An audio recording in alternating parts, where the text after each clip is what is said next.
السلام علیکم ورحمۃ اللہ وبرکاتہ میرے بھائیوں اور بہنوں، آج ہم ترجمہ اور تفسیر سنیں گے سورہ کوثر کی۔ شروع اللہ کے نام سے جو بڑا مہربان نہایت رحم کرنے والا ہے۔ بے شک ہم نے آپ کو کوثر عطا فرمایا،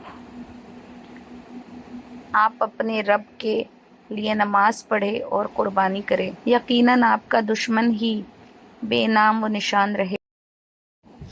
کوثر کے لفظی معنی ہے بہت زیادہ بھلائی، اور کوثر جنت کے اس حوض کا نام بھی ہے جو حضور اقدس صلی اللہ علیہ وسلم کے تصرف میں دی جائے گی، اور آپ کی امت کے لوگ اس سے سیراب ہوں گے۔ حدیث میں ہے کہ اس حوض پر رکھے ہوئے برتن اتنے زیادہ ہوں گے جتنے آسمان کے ستارے۔ یہاں یہ لفظ اگر بہت زیادہ بھلائی کے معنی میں لیا جائے تو اس بھلائی میں حوض کوثر بھی داخل ہے۔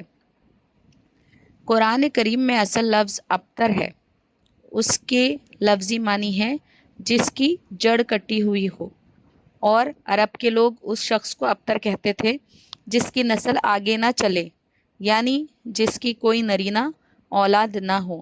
جب حضور اقدس صلی اللہ علیہ وسلم کے بیٹے کا انتقال ہوا تو آپ کے دشمنوں نے، جن میں عاص بن وائل پیش تھا، آپ کو یہ طعنہ دیا کہ معاذ اللہ آپ ابتر ہیں اور آپ کی نسل نہیں چلے گی۔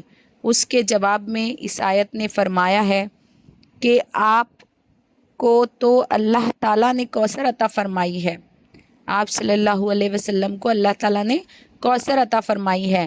آپ صلی اللہ علیہ وسلم کے مبارک ذکر اور آپ صلی اللہ علیہ وسلم کے دین کو آگے چلانے والے تو بے شمار ہوں گے، ابتر تو آپ کا دشمن ہے جس کا مرنے کے بعد نام و نشان بھی نہیں رہے گا۔